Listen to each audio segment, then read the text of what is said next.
Hi guys. இவர் தான் நம்ம படத்தோட ஹீரோ. நம்ம ஹீரோ வந்து ஒரு பாக்ஸிங் கோச்சா இருந்து எப்படி ஜிம் கோச்சா மாறினாருன்னு காணாம போன பெண்களை எப்படி கண்டுபிடிச்சாருன்றத பத்தி தான் இந்த படத்தோட கதை. வாங்க இப்ப நம்ம படத்தோட கதைக்குள்ள போகலாம். சூயின் என்ற பொண்ண கதையோட தொடக்கத்துல காட்டுறாங்க. அவங்க நடு ராத்திரி வெறும் காலோட நடந்து போறத சில பேர் கண்காணிக்கிறாங்க. அப்போ அவளை அழைத்து செல்ல ஒரு கார் வரும்போது அந்த பெண் ரொம்ப சோகமாகவும் ஒரே பதட்டமாகவும் இருக்கா. அடுத்த சீன்ல நம்ம ஹீரோவா காட்டுறாங்க. நம்ம ஹீரோவோட பேர் ஜியூசூல். இவர் வந்து பாக்ஸிங் கோச்சா இருக்காரு. இப்ப வந்து இவருடைய ஸ்டூடெண்டோட மேட்சை வந்து பிக்ஸ் பண்ணிட்டாங்க என்ற கோபத்துல பாக்ஸிங் ஃபெடரேஷன்ல இருக்கிற ஒரு ஆளை பாக்குறாரு. அந்த ஆளை ஒரே ஒரு அடி, அவ்வளவுதான், அந்த ஆள் அங்கேயே விழுந்துடுறாரு.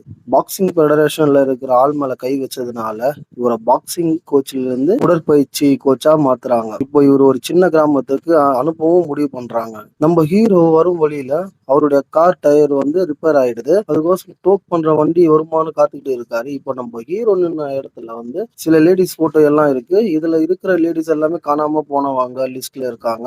அந்த லிஸ்ட்டை நம்ம ஹீரோ பாக்குறாரு. ஒரு பொண்ணோட போட்டோ மேல வந்து கேலியா ஒரு வார்த்தை இருக்கிறத நம்ம ஹீரோ பார்த்துட்டு அதை அழிக்க பாக்குறாரு. இப்ப நம்ம ஹீரோ ஊருக்கு வந்ததும் காணாம போன பொண்ணோட பெஸ்ட் ஃப்ரெண்டா இருக்கிற யூஜின் என்ற பெண்ணை வந்து 3 பெண்ணுங்க, அதாவது அவங்க கூட படிக்கிறவங்க வந்து கெலடா பண்ணிட்டு இருக்காங்க. இதை பார்த்ததும் நம்ம ஹீரோ வருத்தப்படுறாரு. யூஜின் எதுக்கு சண்டை போடுறாங்கன்னா, அந்த போஸ்டர் மேல கேலியா எழுதுனாங்கல்ல, அந்த பொண்ணுங்களை எதிர்த்து தான் அவங்க கூட சண்டை போட்டுட்டு இருக்காங்க. இப்ப நம்ம ஹீரோ இவங்கள சமாதானப்படுத்தி பிரிச்சு அனுப்ப பாக்குறாரு. ஆனா அவங்க நம்ம ஹீரோவை திட்டி அனுப்பிச்சிடுறாங்க. இப்ப நம்ம ஹீரோ நின்னுட்டு இருக்கிற இடத்துல ஹீரோவோட முன்னாள் மாணவன், அதாவது பாக்ஸிங் கோச் கொடுத்திருந்தார்ல, அந்த பாக்ஸிங்ல ஸ்டூடெண்டா இருந்தவர் வந்து இப்ப போலீஸா இருக்காரு.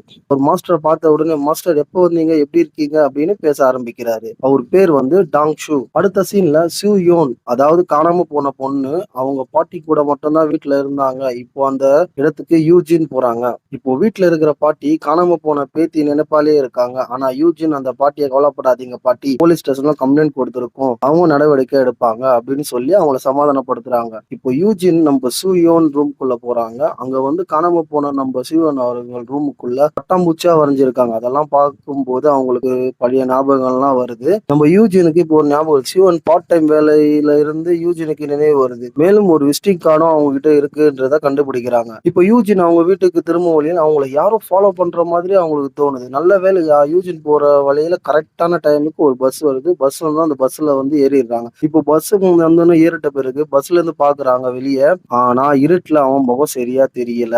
இப்ப நம்ம ஹீரோ சில பெண்கள் சில ஆண்களுடன் கார்ல போறாங்க. ஆனா அதை பார்க்கும்போது அவருக்கு பெருசா எதுவுமே சந்தேகம் வரல. அதனால அப்படியே இருக்காரு. அடுத்த நாள் ஸ்கூல்ல வந்து நம்ம ஹீரோவை அறிமுகப்படுத்துறாங்க. இவர் தான் உங்களோட புதிய ஜிம் கோச் அப்படின்ட்டு ஸ்கூலோட பிரின்சிபல் அறிமுகப்படுத்துறாரு.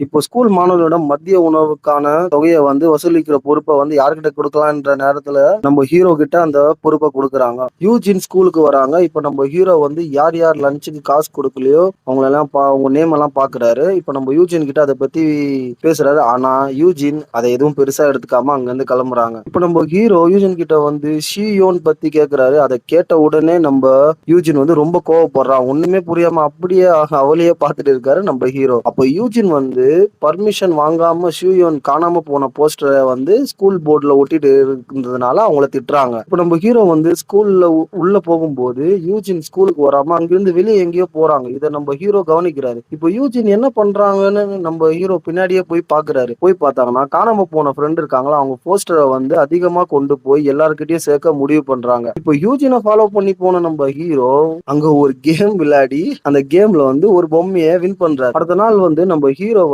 பள்ளி தலைவரை பாக்குறாரு. அவரு கவர்னர் தேர்தலுக்கு பிரச்சாரம் பண்ணிட்டு இருக்காரு. பிரச்சாரத்தின் போது யூஜினை வந்து நம்ம ஹீரோ வந்து கண்டுபிடிக்கிறாரு. அப்போ பார்க்கும்போது அவர் வந்து ஒரு மது கடைக்குள்ள உள்ள போறத நம்ம ஹீரோ பார்த்துட்டு ஃபாலோ பண்ணி பின்னாடியே போறாரு. உள்ள போயிட்ட யூஜின் வந்து சூயனை பத்தி விசாரிக்க ஆரம்பிக்கிறாங்க. ஆனா அவங்களுக்கு சரியான பதில் எதுவுமே கிடைக்கல. அப்போ பார் பையன் வந்து முரட்டுத்தனமா நடந்துக்கிறான். இப்போ நம்ம ஹீரோ வந்து யூஜினை வெளியே கூட்டிட்டு வராரு. ஹீரோ அவர் ஸ்டூடெண்ட் போலீஸா இருந்தார்கள் ஒருத்தர் இருக்கார்ல, அவர்கிட்ட சொல்லி விசாரணை நடத்துமாறு அவங்களுக்கு பாதுகாப்பு நடவடிக்கை எடுக்குமாறு வற்புறுத்துறாரு. இப்போ நம்ம ஹீரோ வந்து யூஜினை கார்ல ஏத்திக்கிட்டு அவங்க வீட்டு பக்கத்துல இறக்கி விட்டுட்டு கார்ல இருந்து கிளம்புறாரு. இப்போ யூஜினை அந்த நேரத்துல யாரோ பின்னாடி இருந்து ஃபாலோ பண்ற மாதிரி அவங்களுக்கு தோணுது. அதே நேரம் நம்ம ஹீரோ வந்து கார்ல நம்ம யூஜின் போனை பாக்குறாரு. ஆகா, மறந்து விட்டுட்டு போயிட்டா போல இருக்கு, இதை எடுத்து போய் கொடுக்கணும்னு காரை திருப்பி அங்க வராரு. இப்போ நம்ம ஹீரோ கரெக்டான நேரத்துல வந்ததுனால யூஜினை காப்பாத்தி ஹாஸ்பிட்டலுக்கு கூட்டிட்டு போறாரு. இப்போ யூஜினை விசாரிக்க 2 டிடெக்டிவ் போலீஸ்காரங்க வராங்க. இந்த போலீஸ்காரங்க கிட்ட யூஜின் அவரோட ஃப்ரெண்டு காணாம காணாம போனான்,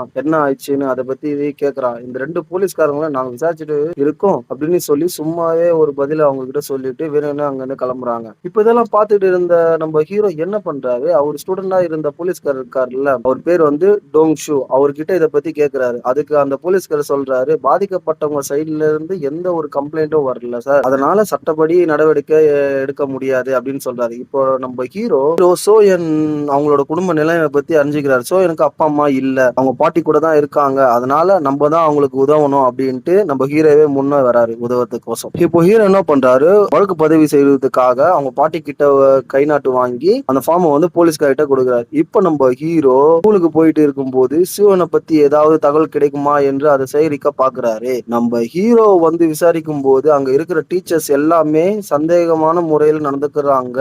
நம்ம ஹீரோ கிட்ட சொல்றாங்க, நீங்க இந்த விஷயத்துல ரொம்ப ஈடுபட வேண்டாம்ட்டு அவரை ரொம்ப கட்டாயப்படுத்துறாங்க. இப்ப அவங்க என்ன சொல்றாங்கன்னா, அவர் சின்ன பொண்ணு எங்கடா போயிட்டு இருப்பா அப்படின்னு தட்டி கழிக்க பாக்குறாங்க. இப்ப யூஜி என்ன பண்றாங்கன்னா, நம்ம ஹீரோ வந்து மதுக்கடையில போய் திரும்பவும் விசாரிக்கலாம் அப்படின்னு சொல்றாங்க. ஆனா நம்ம ஹீரோ தயங்குறாரு. அத போலீஸ் கிட்ட சொல்லலாமா, போலீஸ் விசாரிச்சு சொல்லுவாங்க அப்படின்னு சொல்லிட்டு அங்க இருந்து கிளம்ப பாக்குறாரு. இப்ப நம்ம ஹீரோ யூஜின் கொஞ்சம் வித்தியாசமா அப்படியே நின்னுட்டு பாத்துட்டு இருக்கான். இப்ப நம்ம ஹீரோ வந்து ஒரே குழப்பத்துல இருக்காரு. ஸ்கூல்ல வந்து பாத்ரூம்ல இருக்கிற மாணவர்கள் சில பேர் வந்து சிகரெட் பிடிச்சிட்டு இருக்காங்க. உடனே அவங்கள எல்லாம் அங்கிருந்து போக சொல்லிட்டு சிகரெட் பாக்கெட் எங்க இருக்குன்னு தேட பாக்குறாரு. அப்படி தேடும் போது ஒரு கேமராவை பாக்குறாரு.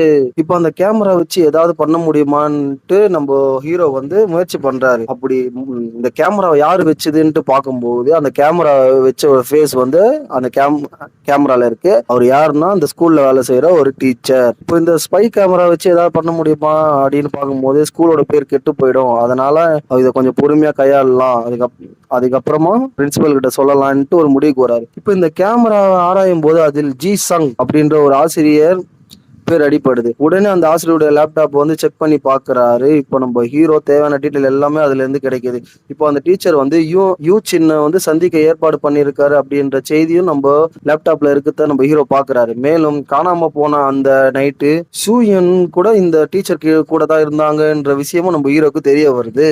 இப்ப வேற வழி இல்லாம நம்ம ஹீரோ பூஷனுக்கு கால் பண்ணி அந்த டீச்சர் தான் எல்லாமே பண்ணது, லாஸ்டா வந்து காணாம போன உன் ஃப்ரெண்ட் அவர் கூட தான் இருந்தாரு அப்படின்னு சொல்றாரு. இத சொன்ன உடனே அந்த யூஜன் என்ன பண்றாங்க, அவரை நோட்டீஸ் பண்றாங்க. அப்ப போகும்போது அவரோட கார் கீழே வந்து பட்டாம்பூச்சி இருக்கிறத பார்த்து அவர் மேல சந்தேகத்துல இருக்காங்க. இப்ப நம்ம யூஜன் என்ன பண்றாங்க, நம்ம ஹீரோக்கு அவங்க இருக்கிற லொகேஷனை நல்லபடியா அனுப்பிச்சு விடுறாங்க. இப்ப யூஜின் வந்து சூயோன் பத்தி நம்ம டீச்சர் கிட்ட விசாரிக்கும் போது திடீர்னு அவன் கோவப்பட்டு அவங்கள தாக்க ஆரம்பிக்கிறான். இப்போ யூஜின் வந்து ரொம்ப தாக்குனதுனால மயக்கத்துல இருக்காங்க.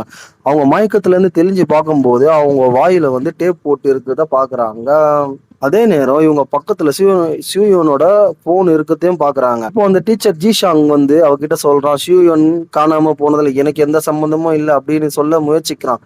இப்போ நம்ம ஹீரோ அந்த டீச்சரோட வீட்டை கண்டுபிடிச்சிட்டு கதவை ஒடிச்சிட்டு உள்ள போய் அவனுக்கு ஒரே ஒரு குத்து தான். ஏன்னா நம்ம ஹீரோ பாக்ஸர்ல அவன் மயக்கம் போட்டு கீழே விழுந்துடுறான். அதுக்கப்புறமா அந்த டீச்சர் வந்து மயக்கம் தெரிஞ்சு திடீர்னு நம்ம ஹீரோ கிட்ட கேட்குறான், போலீஸ்ல புகார்லாம் எதுவும் கொடுக்காதீங்க, இப்போ உண்மையை சொல்றியா இல்லை நான் போலீஸ்ல புகார் கொடுக்குவா அப்படின்னு நம்ம ஹீரோ கேட்க, இப்போ அவன் உண்மையை சொல்ல ஆரம்பிக்கிறான். டியூன் காணாம போன அந்த நைட் என் கூட தான் இருந்தா, ஆனா அவ திடீர்னு வீட்டுக்கு போற வழியில யாரோ ஒருவர்கிட்ட இருந்து போன் வந்தது. அந்த போன்ல அவளை கேஸ் ஸ்டேஷன்ல இறங்க சொன்னாங்க. அவங்களும் கேஸ் ஸ்டேஷன்ல இறங்கிட்டான். நானும் கிளம்பிட்டேன். சரி அவளுக்கு என்ன ஆச்சுட்டு திரும்பி போய் நான் பார்க்கலான்ற நினைப்புல இருக்கும்போது அவ போன் மட்டும் தான் கீழே கிடைச்சது. அப்புறம் நான் தேடி பார்க்கும்போது ஆனா உயிரோடு தான் இருந்தா. சத்தியமா இதை தவிர வேற எனக்கு எதுவுமே தெரியாது அப்படின்ட்டு அந்த டீச்சர் சொல்றாரு. இதை நான் ஏன் போலீஸ் கிட்ட சொல்லலாம், இதால எனக்கு ஏதாவது பிரச்சனை வருமோ அப்படின்றதுனால தான் சொல்லலை அப்படின்ட்டு நம்ம ஹீரோ கிட்ட சொல்லும் போது ஹீரோ உடனே போலீஸ்காரங்களை கூப்பிட்டு அவரை ஜெயிலில் அடைக்கிறார். நம்ம ஹீரோ என்ன பண்றாரு, சூரியன் போனுக்கு கடைசியா யார் யார் கால் பண்ணாங்க அப்படின்றத அந்த போலீஸ் கிட்ட கேட்கிறாரு. அந்த போலீஸ் எந்த பதிலும் சொல்லாம அப்படியே வெளியில நம்ம போலீஸ் ஸ்டூடெண்ட் இருக்காருல்ல அவர்கிட்ட நம்ம ஹீரோ என்ன சொல்றாருன்னா, சூரியன் போனை வந்து செக் பண்ணணும், அவ கடைசியா யார் யாருக்கு கால் பண்ணா, அவருக்கு யார் யார் கால் வந்தது, எல்லா டீட்டெயிலும் எனக்கு தெரியணும் அப்படின்ட்டு நம்ம ஹீரோ சொல்ல, இது என்னுடைய அதிகாரத்துக்கு கீழே வராது சார், என்னால உங்களுக்கு எந்த ஹெல்ப்பும் பண்ண முடியாது அப்படின்ட்டு அந்த போலீஸ் ஸ்டூடெண்ட் சொல்றாரு. மேலும் அவர் என்ன சொல்றாருன்னா, இந்த வழக்கை இன்னும் அதிகாரப்பூர்வமா பதிவு செய்யல, அது எப்ப வேணாலும் மாறிடும், எந்த நிலைமைக்கு வேணாலும் போயிடும். ஏன்னா அந்த துப்புரவு போலீஸ் இருக்கார்ல, அவரு ஸ்கூல்ல இருக்கிற ஒரு பெரிய ஆள். அதாவது சேர்மன் கூட தொடர்புல இருக்காரு. மேலும் அந்த சேர்மன் வந்து ஆளுநர் பதவிக்கு போட்டியிடக்கூடிய ஆளா இருக்காரு. அடுத்த நாள் ஜி சங்கர் கைது செய்யப்பட்டது ஆசிரியர்கள் எல்லாருமே ஆன்லைன்ல பார்க்குறாங்க. இந்த நியூஸ பார்த்த உடனே நம்ம ஹீரோ, யோஜின் தான் இந்த காரியத்த பண்ணியிருப்பா அப்டின்ட்டு அவள திட்டுறாரு. ஆனா, இத நான் பண்ணல அப்டின்ட்டு அவ மறுக்கிறா. மேலும் காணாம போன தன்னுடைய ஃப்ரெண்ட தேடும் பணிய திரும்பவும் தொடங்குறா யோஜின். திடீர்னு நம்ம ஹீரோக்கு ஒரு ஃபோன் வருது. யாருன்னு பார்த்தா, அந்த ஸ்கூல் சேர்மன் தான் கால் பண்ணியிருக்காரு. நம்ம ஹீரோவ அவருடைய ஆஃபீஸ்க்கு வரும்படி சொல்லியிருக்காரு. மேலும் நம்ம ஹீரோ பணி நீக்கம் பண்ணியிருப்பதாகவும், ஹீரோவுக்கு கொஞ்சம் காசும் கொடுத்திருக்காரு. ஹீரோவும் அத வாங்கிட்டு அங்கருந்து கிளம்புறாரு. அடுத்த நாள் நம்ம ஸ்டூடண்ட் போலீஸ் கிட்ட இருந்து நம்ம ஹீரோக்கு ஒரு ஃபோன் வருது. ஒரு இடத்துக்கு வர சொல்றாரு அந்த போலீஸ். நம்ம ஹீரோவும் அந்த இடத்துக்கு போறாரு. அந்த இடத்துக்கு போய் பார்த்தா, காணாம போன பொண்ணோட பாடிய காட்டுறாங்க. இந்த நியூஸ் கேட்ட யூஜினும் அந்த இடத்துக்கு ஓடி வராங்க. அந்த பாடிய பார்க்கணும் அப்டின்ட்டு ரொம்ப அடம் பிடிக்கிறாங்க. அப்படி அந்த பாடிய பார்த்தோன அவங்க ரொம்ப கோவப்படுறாங்க. இந்த செய்திய கேட்டதால அவங்க பாட்டியும் உடல்நிலை சரியில்லாத நிலைக்கு தள்ளப்படுறாங்க.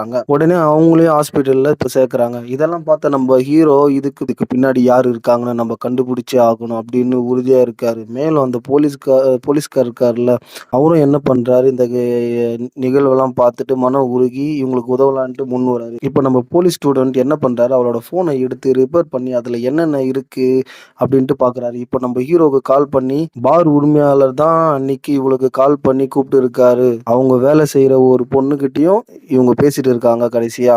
அவ்வளோதான், இந்த 2 இதுதான் இதுல இருக்கு அப்படின்ட்டு நம்ம போலீஸ் ஸ்டூடண்ட் சொல்றாரு. இதெல்லாம் ஹீரோ கிட்ட சொல்லிட்டு இருக்கும்போது நம்ம போலீஸ் ஸ்டூடண்ட்ட யாரோ பின்னாடி இருந்து தலையில தாக்குறாங்க.